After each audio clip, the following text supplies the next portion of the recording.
Welcome to my YouTube channel online study में आपका स्वागत है। मैं 2022 का objective type question class 10 mathematics का एनुअल एग्जामिनेशन 2022 का VVI क्वेश्चन लेके आया हूँ जिसमें टोटल 20 क्वेश्चंस हैं और जो कि इस एग्ज़ाम में बहुत ही महत्वपूर्ण होने वाला है। तो हमारे जितने भी स्टूडेंट हैं कृपया इसे वीडियो को ध्यान से देखें और समझें। इसमें 20 ऑब्जेक्टिव टाइप क्वेश्चन है जिसके 4 ऑप्शंस दिए गए हैं और उसमें हमें देखना होगा इसका सही आंसर कौन होगा। तो आइए अब चलते हैं अपने सेशन की ओर और स्टार्ट करते हैं पहला क्वेश्चन से इसका सॉल्यूशन करना। और इसका आंसर क्या होगा ये क्वेश्चन नंबर 1, जैसे कि क्वेश्चन नंबर 1 है 5, 15 और 20 के लोसो और मोसो का अनुपात क्या होगा। पहला क्वेश्चन में पूछा गया है 5, 15 और 20 के लोसो और मोसो का अनुपात क्या होगा। तो 5, 15, 20 का हम इसका लोसो सबसे पहले लोसो ज्ञात करते हैं। तो लोसो ज्ञात करने के लिए हम सबसे पहले छोटी से छोटी संख्या से डिवाइड करते हैं। तो यहाँ पे ये 2 और 3 से डिवाइड नहीं होगा तो हम सबसे 5 से इसको डिवाइड करते हैं। तो 5 से एक बार में 5, 3 बार में 15 और 4 बार में 20। अब तो ये इसका एलसीएम हो गया तो इसका एलसीएम हो जाएगा 5 × 3 × 4 = 5 × 3 15 × 4 60 हो जाएगा। इसका एलसीएम हो गया 60। अब इसका मोसो निकालेंगे 5, 15 और 20 का मोसो क्या होगा। तो डिवीजन मेथड से इसका HCF निकालेंगे। 5 से 15 को डिवाइड किए 3 बार में 5 × 3 = 15 और 20 को फिर 5 से करेंगे 5 चौक 20। तो इसका HCF हो गया 5 और LCM इसका 60 है। तो बोल रहा है इसका LCM और HCF का अनुपात। तो LCM 60 बटा में HCF 5 से एक बार में और 5 से 12 बार में। तो इसके हो जाएगा LCM और HCF का अनुपात 12:1। तो हम देखेंगे कौन सा ऑप्शन में इसका आंसर हमको मैच कर रहा है। तो ऑप्शन नंबर डी इसका सही राइट आंसर होगा। Option number D 12:1। तो इसका हम ऑप्शन नंबर डी में होगा इसका आंसर 12:1। अब फिर हम नेक्स्ट क्वेश्चन में आगे की ओर बढ़ते हैं। क्वेश्चन नंबर 2 है निम्न में कौन अपरिमेय संख्या नहीं है। ऑप्शन है ए में √10, √24, √35 और √121। इसमें थोड़ा सा अच्छा दिखाई नहीं दे रहा है लेकिन ऑप्शन नंबर डी में है √121। तो इसमें हमको देखना है कि कौन सी संख्या अपरिमेय संख्या नहीं है। तो √10 ऑप्शन नंबर ए √10 इसका कैलकुलेशन करेंगे हम। तो √2 × 5 इसमें ये √24 ये √10 किसी का स्क्वायर नहीं है, √24 भी किसी का स्क्वायर नहीं है, √35 भी किसी का स्क्वायर नहीं है। और लास्ट ऑप्शन जो है ऑप्शन नंबर डी √121 यह 11 का स्क्वायर है। 11 1 × 11 तो ये एक बाहर निकल जाएगा। तो इसका option number D question number 2 का ऑप्शन नंबर डी बिल्कुल सही आंसर होगा।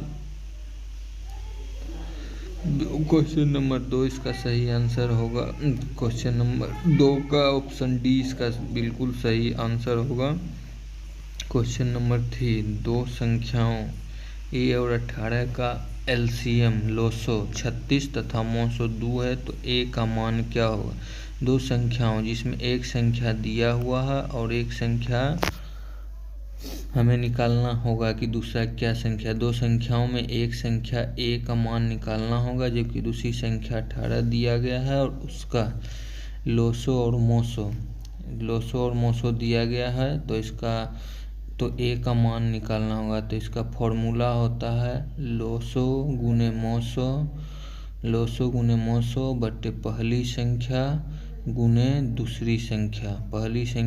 दूसरी संख्या। फॉर्मूला को हमें याद रखना होगा, क्योंकि इस टाइप के क्वेश्चंस ज़रूर पूछे जाएंगे एग्ज़ाम में। तो लोसो गुने मोसो, तो लोसो हो गया 36 इंटू मोसो 2 जो कि दिया हुआ है, और एक पहली संख्या a जो कि हमें प्राप्त करना है कि a क्या होगा, a का मान क्या होगा। तो a इंटू, तो पहली संख्या की जगह a ही रहने देंगे, और दूसरी संख्या 18 दिया, 18 से 2 बार में 36 डिवाइड हो जाएगा। तो ये हो जाएगा 2 इंटू 2 इक्वल टू 4। तो ये a का वैल्यू आ गया 4। तो देखना होगा कि 4 ऑप्शन, कौन सा ऑप्शन में 4 दिया गया है। तो ऑप्शन नंबर सी का आंसर 4 है, इसलिए इसका सही आंसर होगा, क्वेश्चन नंबर 3 का सही आंसर होगा सी।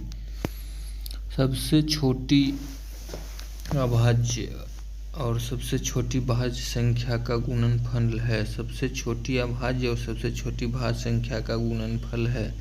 तो ऑप्शन 4 दिया गया है, ए में 10, 6, 8 और 4। तो सबसे छोटी अभाज्य संख्या 2 और सबसे छोटी भाज्य संख्या 4। तो 2 इंटू 4 इक्वल टू 8। तो इसका राइट आंसर होगा सी। ऑप्शन नंबर सी पे हम लोग टिक लगाएंगे, इसका राइट आंसर सी होगा। नेक्स्ट क्वेश्चन है, निम्न में से कौन सा अपरिमेय नहीं है। निम्न में से कौन सी संख्या अपरिमेय नहीं, तो हम देखेंगे ऑप्शन नंबर ए से। ऑप्शन नंबर ए में है √64/81, बी में है 2√3, सी में है √21/35, डी में है √3 इंटू √2। तो ऑप्शन नंबर ए को और कैलकुलेट करके छोटा कर सकते हैं, क्योंकि 64 8 का स्क्वायर है और 81 9 का स्क्वायर है। तो ये 8 गुने 8 √8 गुने 8 हो जाएगा। तो एक 8 बाहर निकल जाएगा, तो 1 और 9 इंटू 9, तो ये हो जाएगा 8/9। तो ये 8/9 के फॉर्मेट में आ जाएगा। तो ये हो जाएगा 8/9। तो ये 2√3 तो अपरिमेय संख्या है ही। ऑप्शन सी √21/35 ये अपरिमेय संख्या है ही, और डी ये अपरिमेय संख्या, ये तो p/q के रूप में। तो ये क्वेश्चन नंबर 5 का राइट आंसर हो जाएगा। ऑप्शन नंबर ए राइट आंसर होगा। अब क्वेश्चन नंबर 6, किसी पूर्णांक m के लिए सम संख्या का रूप है। किसी पूर्णांक m के लिए सम संख्या का रूप है। वो इसमें पूछा है कि किसी पूर्णांक m के लिए सम संख्या का रूप है, मतलब m का वैल्यू कोई ऐसा पूर्णांक संख्या लें, क्या होगा जो कि वह एक सम संख्या के रूप में रहेगा। तो सपोज दैट m का वैल्यू 1 लिए, तो m+2, तो पहला ऑप्शन है m+2, 1+2 3। तो ये नहीं होगा, क्योंकि 3 एक विषम संख्या है। तो ऑप्शन नंबर ए नहीं होगा। फिर हम नेक्स्ट ऑप्शन नंबर बी में जाते हैं।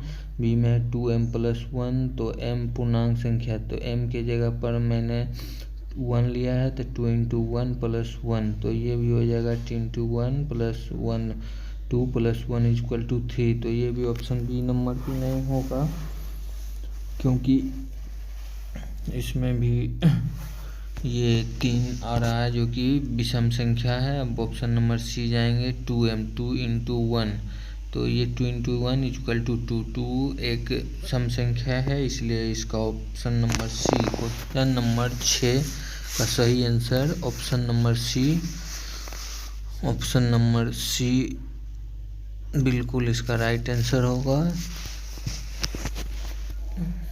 इसका राइट आंसर बिल्कुल क्वेश्चन नंबर सी इसका राइट आंसर होगा। अब हम नेक्स्ट क्वेश्चन नंबर 7, निम्नलिखित में किसका दशमलव प्रसार शांत है। क्वेश्चन नंबर 7 में पूछ रहा है कि निम्नलिखित में किसका दशमलव प्रसार शांत है।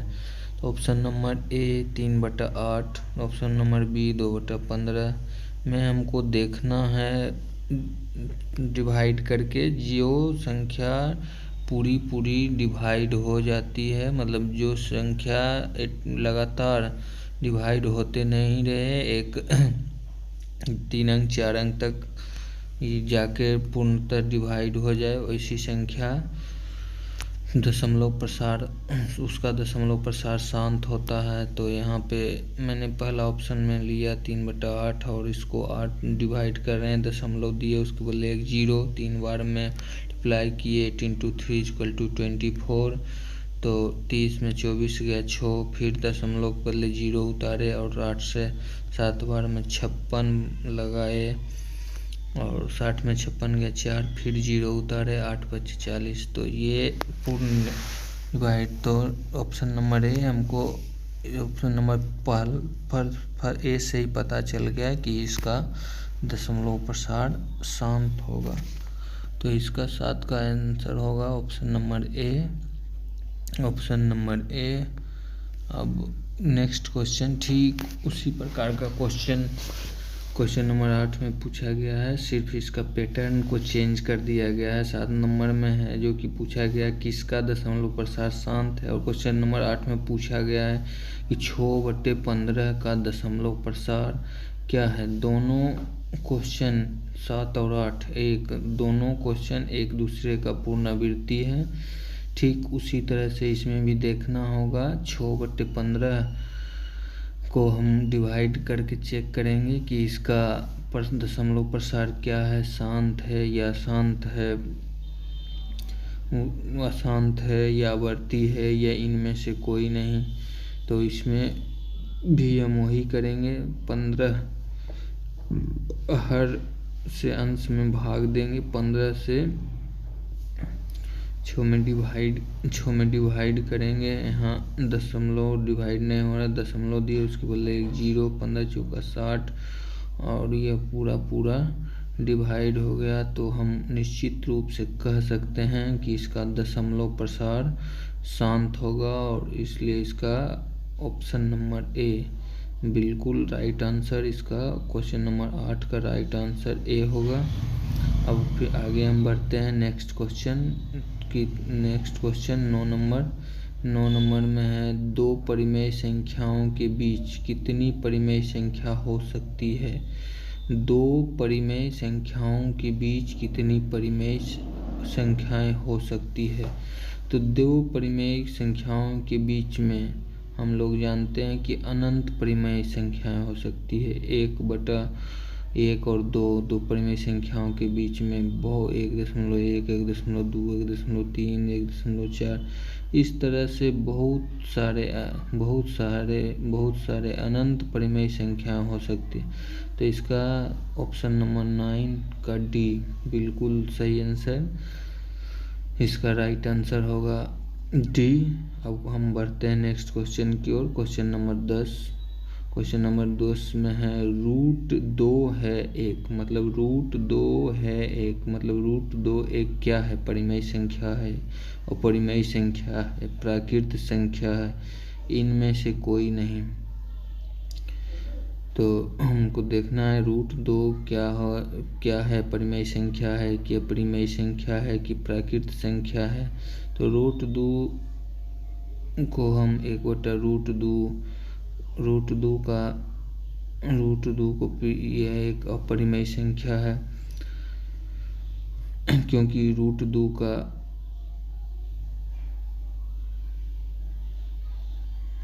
नेक्स्ट क्वेश्चन, इसलिए इसका क्वेश्चन नंबर 10 का राइट आंसर बी होगा। क्वेश्चन नंबर 11 में पूछ रहा है 2 या 2 से अधिक अभाज्य संख्याओं का मौसोग क्या होगा। क्वेश्चन नंबर 11 में 2 या 2 से अधिक अभाज्य संख्याओं का मौसोग क्या होगा। तो अभाज्य संख्या वैसी संख्या जो एक और खुद से विभाजित हो, ऐसी संख्या को हम अभाज्य संख्या कहते हैं। जैसे 3, 3, 5, 7, 11, 13, 17, 19 ये सब अभाज्य संख्या हुआ। इसी में एक संख्या लेंगे, दो अभाज्य संख्या लेंगे जिसमें 3 और 5, 3 और 5 का मौसो निकालेंगे और 3 और 5 का मौसो निकाल के देखेंगे कि दो अभाज्य संख्याओं का मौसो क्या होता है। 3, 5, 7, 11, 13 ये सब अभाज्य संख्या ही है। तो देखेंगे 3 और 5 का अभाज्य संख्या का मौसो क्या होगा। तो 3 से 5 डिवाइड करेंगे एक बार में, 3, 2 बचा, फिर 2 से 3 को डिवाइड करेंगे एक बार में, 3 में से 2 गया 1, फिर 1 से 2 हम डिवाइड करेंगे तो मौसो हमको इसका मौसो क्या गया 1। तो 2 या 2 से अधिक अभाज्य संख्याओं का मौसो, 2 या 2 से अधिक जितने भी अभाज्य संख्या हैं उसका मौसो 1 ही होगा। इसलिए 11 का क्वेश्चन नंबर 11 का राइट आंसर होगा ए। अब हम चलते हैं नेक्स्ट क्वेश्चन 12 नंबर में पूछा गया है दो क्रमिक संख्याओं का एचसीएफ क्या होगा। मतलब दो क्रमिक मतलब दो लगातार संख्याओं का एचसीएफ क्या होगा। क्रमिक का मतलब वो हो गया लगातार, जो एक लगातार हो, जैसे 1, 2 हुआ, 2, 3 हुआ, 4, 5 हुआ। इसी तरह 1, 2 क्रमिक लगातार संख्या 1, 2 का एचसीएफ देखते हैं क्या होगा। तो इसका एचसीएफ क्या होगा 1 होगा। दो किसी भी लगातार संख्या का, दो क्रमिक संख्याओं का, वो 2, 3 हो, 4, 5 हो, 6, 7 हो, उसका एचसीएफ 1 ही होगा उसका एचसीएफ। इसलिए क्वेश्चन नंबर 12 का राइट आंसर ए होगा। 12 का राइट आंसर ए होगा। अब नेक्स्ट क्वेश्चन 13 है। 13 में पूछा गया है पाई है क्या है। पाई परिमेय संख्या है, अपरिमेय संख्या है, पूर्ण संख्या है, इनमें से कोई नहीं। तो पाई का वैल्यू 22/7 और पाई का एक वैल्यू 3.14, 22/7 और 3.14 भी होता है। तो 3.14 को भी हम चेंज करके दशमलव हटा के 1 दशमलव के बाद 2 अंक है तो 2 0, तो ये हो गया 314/100। इसको भी P/Q के रूप में हम लिख सकते हैं और 22/7 को भी हम P/Q की। तो ये एक परिमेय संख्या है। अब नेक्स्ट क्वेश्चन, इस क्वेश्चन नंबर 13 का राइट आंसर ए होगा। अब नेक्स्ट क्वेश्चन 14 नंबर है।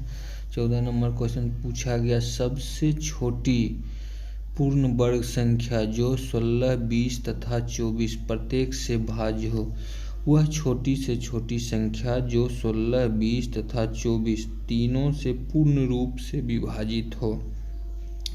तो वह छोटी से छोटी संख्या, जब भी किसी भी प्रश्न में पूछा जाए कि वह छोटी से छोटी संख्या ज्ञात करें जो 16, 20 तथा 24 प्रत्येक से पूर्ण विभाजित हो, तो हमें उस संख्या, जो संख्या तीनों दिया गया हो, उसका एलसीएम ज्ञात कर लेना चाहिए, उसका एलसीएम निकालना चाहिए। तो आइए हम देखते हैं 16, 20 और 24 का एलसीएम निकालते हैं। देखते हैं 16, 20 और 24 का एलसीएम क्या होगा। तो 2 से 8 बार में 16, 10 बार में 20, 12 बार में 24, फिर 2 से 4 बार में 8, 5 बार में 10 और 6 बार में 12, फिर 2 से 2 दूनी 4, फिर हो गया 5 नहीं लगेगा, 2 तिया 6। तो इसका हो जाएगा एलसीएम 2 × 2 × 2 × 2 × 5 × 3 का एलसीएम जितना बार में लगा सब 2 × 2 × 2 × 2 × 5 × 3। तो इसका एलसीएम हो जाएगा 2 दूनी 4, 4 दूनी 8, 2 दूनी 4, 4 दूनी 8, दूनी 16, दूनी 32, 32 बच्चे हो गया आपको 160, 480, 480, लेकिन लगता है कैलकुलेशन में कहीं पे थोड़ा सा मिस्टेक हुआ है। यहाँ पे लिखने में कोई एलसीएम निकालने में लगता है एक ज़्यादा 2 मिसप्रिंट से लिखा गया है। सॉरी स्टूडेंट्स, इसको फिर से देखते हैं कहाँ पे मिस्टेक हुआ है। तो यहाँ पे 1 2 3 4 5, यहाँ पे 4 ही 2 होना चाहिए। ये 1 2 जो ऑप्शन नंबर सी में 2400 लिखा हुआ वो 2 लिखा गया है, तो 1 2 कम हो जाएगा। ये हो गया 2 दूनी 4 दूनी 8 दूनी 16 25 80, 16 25 80, 80 तिया 240। तो ये हो जाएगा इसका राइट आंसर ए। 14 का राइट आंसर ए हो जाएगा। 240 जो है 16 20 और 24 से पूर्ण रूप से विभाजित है, इसलिए इसका आंसर होगा 14 का ऑप्शन नंबर ए इसका राइट आंसर होगा। तो हम लोग अब फिर से आगे बढ़ते हैं। नेक्स्ट क्वेश्चन है क्वेश्चन नंबर 15। क्वेश्चन नंबर 15 में पूछा गया है कि 1.34 को परिमेय संख्या के रूप में व्यक्त कीजिए। मतलब कि 1.34 को P/Q के रूप में हमको चेंज करना है।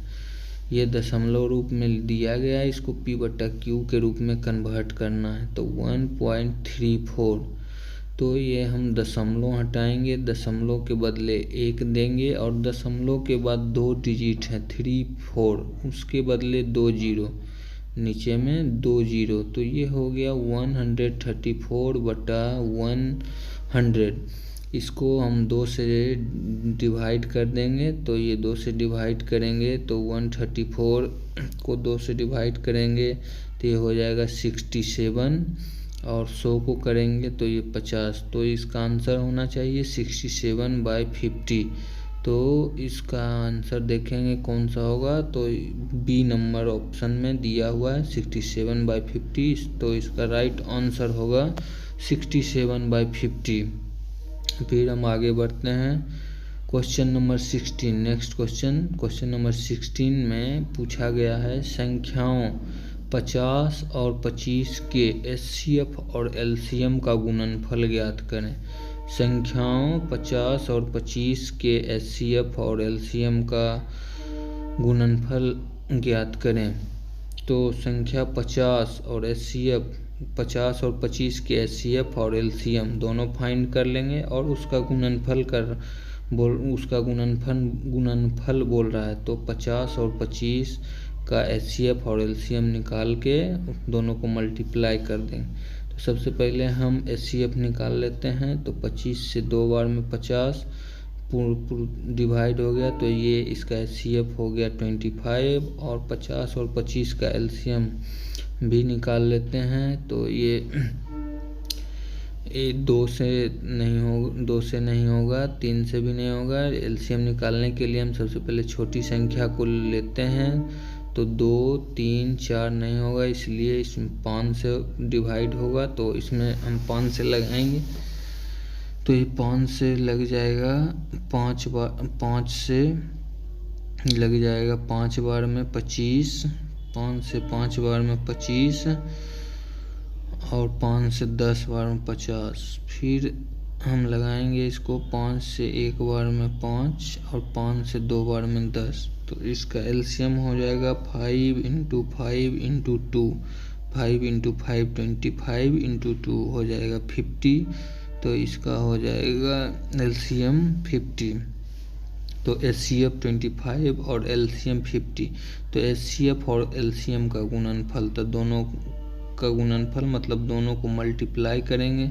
तो 50 × 25, तो 50 25 × 5 125, और 1 0 है तो 1 0 दे देंगे। तो इसका राइट आंसर हो जाएगा 1250। तो देखेंगे ऑप्शन नंबर बी इसका राइट आंसर हो जाएगा। 1250 ऑप्शन नंबर बी में है, इसलिए इसका राइट आंसर होगा 16 का राइट आंसर होगा ऑप्शन नंबर बी 1250। अब हम नेक्स्ट क्वेश्चन नंबर 17 पे आएंगे। नेक्स्ट क्वेश्चन 17 नंबर है। 17 नंबर क्वेश्चन में दिया गया है कि दो संख्याओं का गुणनफल किसके बराबर होगा। दो संख्याओं का गुणनफल किसके बराबर होगा। HCF plus LCM, HCF minus LCM, HCF गुणे LCM, HCF भागे LCM। दो संख्याओं का गुणनफल, दो संख्या कोई भी दो संख्या हम ले सकते हैं, जैसे कि 2 और 3।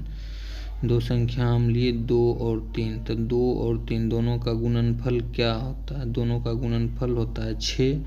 तो दो संख्याओं का गुणनफल बराबर 6। तो ये HCF प्लस LCM करने पे हमको 6 आता है। HCF माइनस LCM करने पे 6 आता है। ये HCF गुणे LCM करने पे 6 आता है। या HCF भागे LCM करने पे 6 आता है। तो उसको हम देख लेंगे, जांच कर लेंगे। तो 2 और 3 का LCM और HCF निकाल लेंगे। 2 और 3 का LCM तो 6 हो जाएगा और HCF है 1 हो जाएगा। तो HCF प्लस LCM, तो HCF हमको 1 आया है और LCM 6 आया है, तो 1 + 6 तो ये 7 हो जाता है, लेकिन हमको यहाँ 6 आना चाहिए। तो ये ऑप्शन गलत है, ये ऑप्शन होगा नहीं। HCF प्लस LCM नहीं होगा। नेक्स्ट ऑप्शन देखते हैं HCF माइनस LCM। तो HCF 1 है और LCM 6 है। 1 - 6 तो -6, 1 प्लस में -6 माइनस में, तो ये -5, तो ये भी नहीं होगा। ये भी HCF दो संख्याओं गुणनफल बराबर नहीं आ रहा है। नेक्स्ट क्वेश्चन ऑप्शन है HCF into LCM। Option number C में है। तो HCF 1 इंटू LCM 6, तो 1 × 6 = 6, और ये यहाँ भी है 6, इसलिए इसका राइट आंसर होगा, वो 17 नंबर का राइट आंसर होगा ऑप्शन नंबर C, HCF गुणे LCM। अब क्वेश्चन नंबर 18 नेक्स्ट क्वेश्चन है। क्वेश्चन नंबर 18 √10 × √15 बराबर है, और 4 ऑप्शन दिए गए हैं। इसमें पूछा है कि √10 गुणे √15 किसके बराबर है। 5 √6 के बराबर है, 6 √5 के बराबर है, √30 के बराबर है, √25 के बराबर है। तो हमको देखना है, इसको कैलकुलेशन करके देखना है। तो √10 को हम लिख सकते हैं 2 × √2 × 5। √10 को हम लिख सकते हैं 2 × 5 10, और √10 हो गया, और गुणे √15 इसको लिख सकते हैं 3 × 5।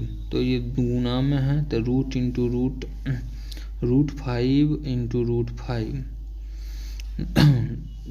तो रूट कैंसिल हो गया। 5 × 5 5 हो गया। √5 × √5 हम लोग जानते हैं कि √5 गुणे √5 रूट कैंसिल होता है, और उसमें 1 बाहर निकल जाता है, तो ये 5 हो गया।